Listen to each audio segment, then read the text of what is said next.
All right, so the next thing we're going to talk about is called Newton's law of cooling.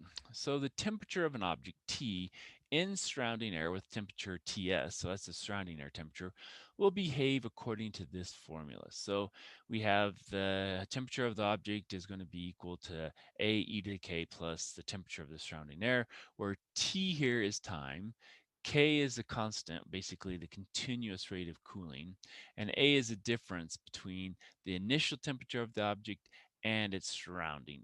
Okay. So how do we use this? Well, we're going to set Ts equal to the y coordinate of the horizontal asymptote. It's usually our ambient air temperature if they give it to us in a problem. So remember, ambient air temperature is equal to Ts. Then we substitute the given values into the continuous growth formula. So whatever we're given, we plug it in here. And what we're going to have to do is we're going to have to find the parameters A and K. So we're going to probably be given two different temperatures and times. And from that, we're going to have to solve for A and K. Then we substitute the desired time to find the temperature or the desired temperature to find the time. So it depends on what the problem gives us, how we solve it. So let's look at one of these examples. And what we have to do is write everything down, start plugging things in, and then just work our way and solve each of the equations. So it says we have a pitcher of water at 40 degrees Fahrenheit is placed into a 70-degree room. 1 hour later, the temperature has risen to 45 degrees. And how long will it take the temperature to rise to 60 degrees? All right, so let's write down what we know. So we know the initial temperature was equal to 40 degrees Fahrenheit. And we know the room temperature was equal to 70 degrees Fahrenheit. And then we know at 1 hour, the temperature was 45 degrees Fahrenheit. So maybe T of 1 hour, that's going to give us 45 degrees Fahrenheit. So T at that 1 hour, okay? And then it says we want to get to the final temperature of 60 degrees. So let's call that maybe final temperature is equal to 60 degrees Fahrenheit. Okay. So let's plug in what we know. Now remember, we're going to use this equation. So let's write that equation down. So we'll have T of T equals, and we had AE to the KT plus TS. Okay. Well, TS, what is that? Well, that is the same thing as the room temperature. So that's our TS. And TT is going to be at that initial temperature. So we're going to say here, let's start with this. 40 is equal to AE to the K times 0 because it's initial temperature and this is at time equals 0. Okay. And so then plus our initial temperature of the room was 70. Okay. Well, what does that know? What do we know from that? Well, anything to the 0 power is 1. So this whole thing here goes to 1. So that means we're not looking for K. It looks like we're solving for A. So if we subtract 70, A then has to be a negative 30. Okay, so that helps us. Now we have A in our equation.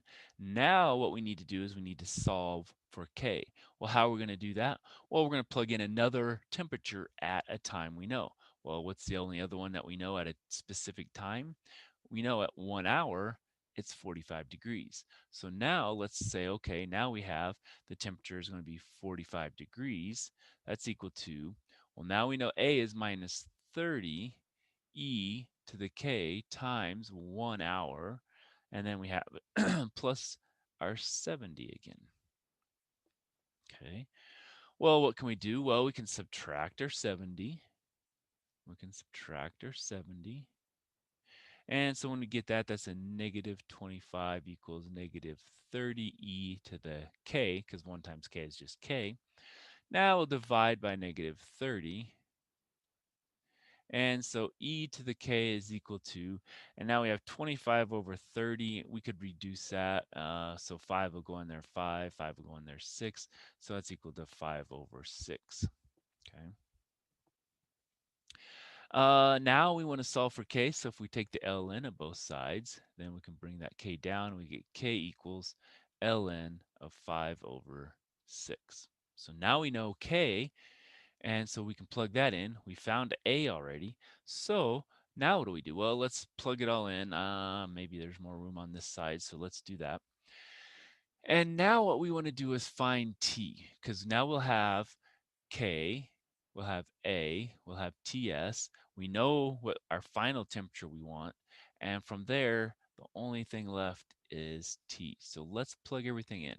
Final temperature is equal to negative 30 E to the ln of 5 over 6 times T plus 70. So now, again, we found the negative 30, we found the K, and now we're looking for T when it's 60 degrees.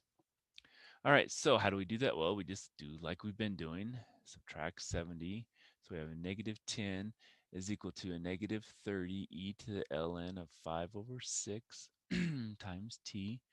Now we'll divide by a negative 30. And so that gives us 1/3. And so we have 1/3 is equal to e to the ln of 5 over 6 times t. And again, how did we solve that every time? Well, we took the ln on both sides. And then that was able to bring down. Our ln of e went to 1. And guess what? We're out of room here. So we'll bring that up to here. And so it looks like the ln of 1/3 equals the ln of 5/6 times t. So we'll divide by the ln of 5/6. And so t is equal to this division. So let's go ahead and plug that into our calculator. So let's clear that. So we have the ln of 1 divided by 3 divided by the ln of 5 divided by 6.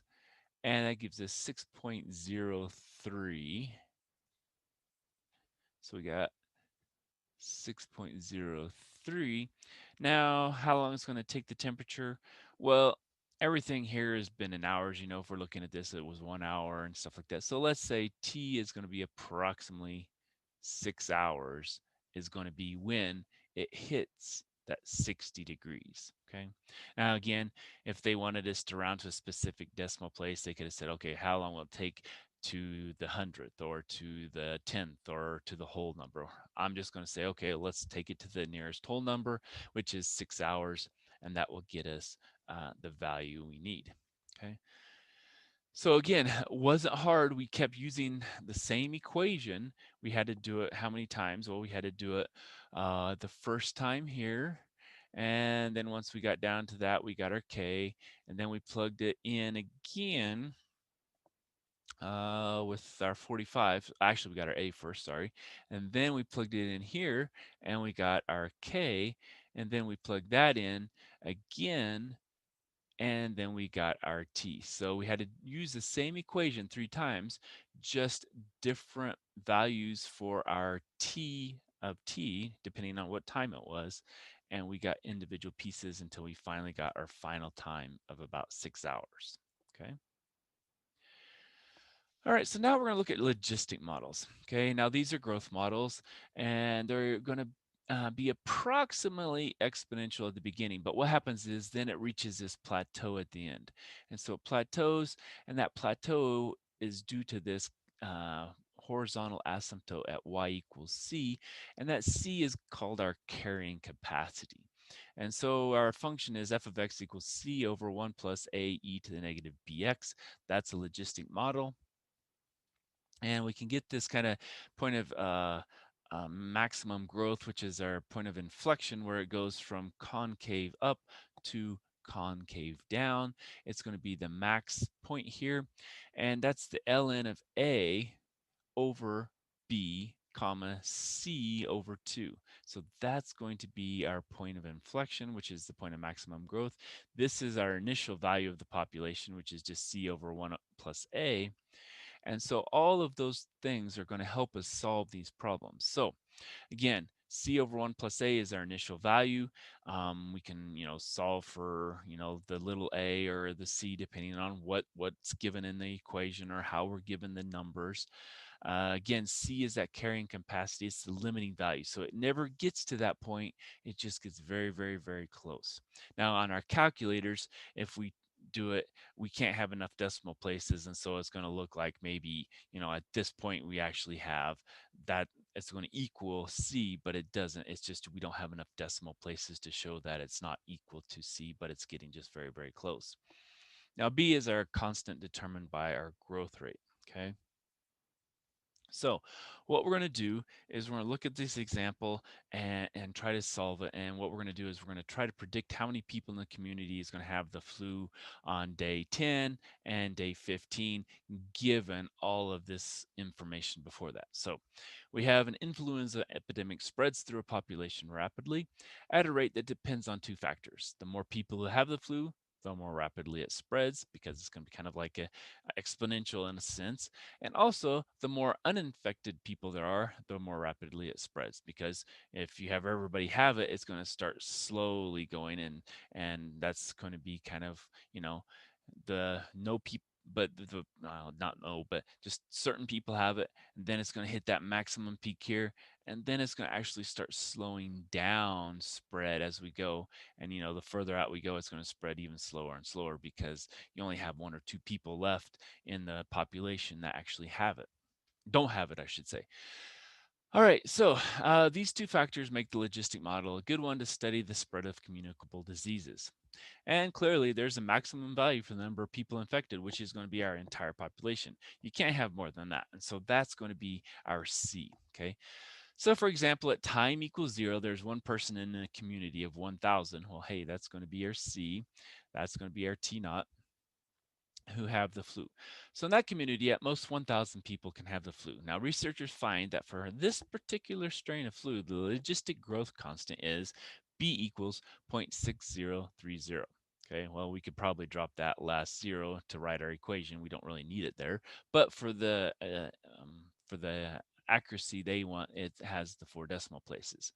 And so it says estimate the number of people in this community who will have the flu after 10 days and after 15 days. Well, what we need to do is we need to find some values, because, it looks like we have B, it looks like we have C, but we don't have A. So we need to find that A.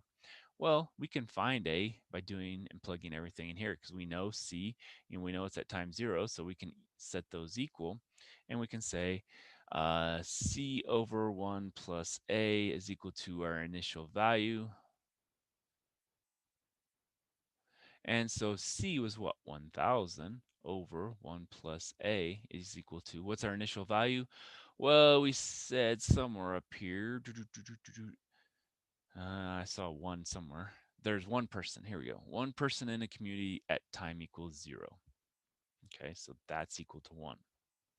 We need to solve for A, so we'll multiply both sides by 1 plus A. If we can write anyway, maybe we should erase that.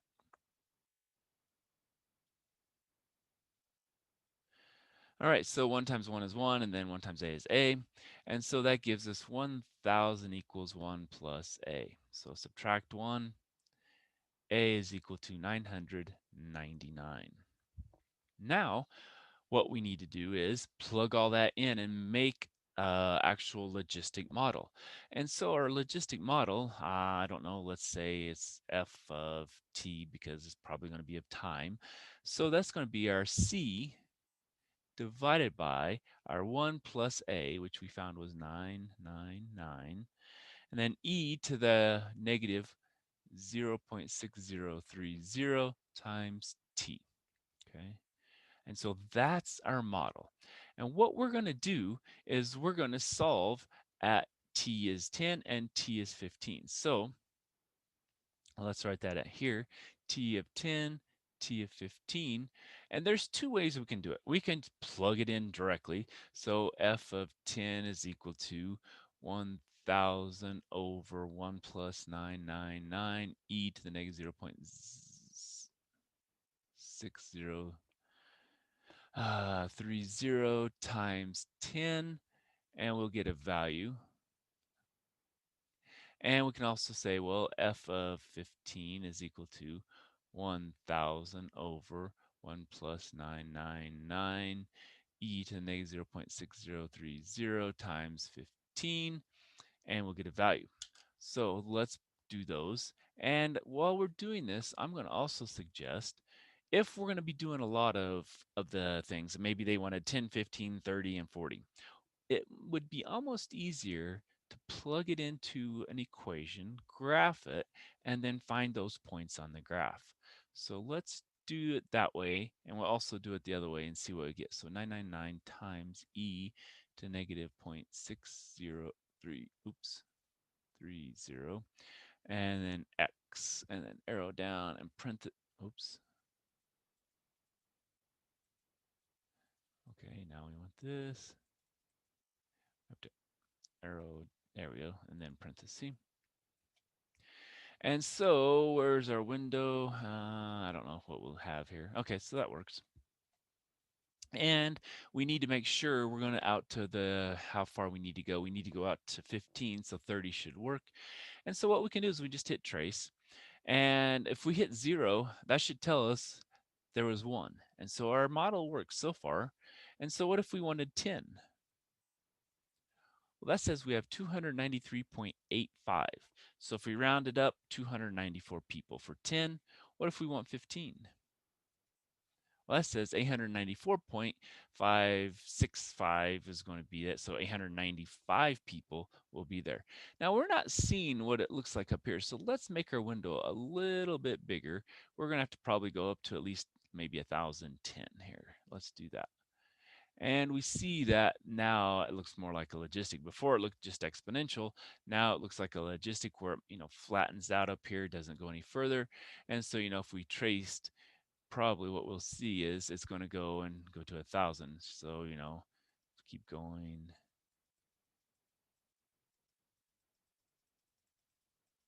It just, as far as we have our window. So it goes up. But if you would actually take this out to maybe, 100, it's going to show 1,000 because we don't have enough decimal places here to show that it's just getting very, very close to 1,000. Okay.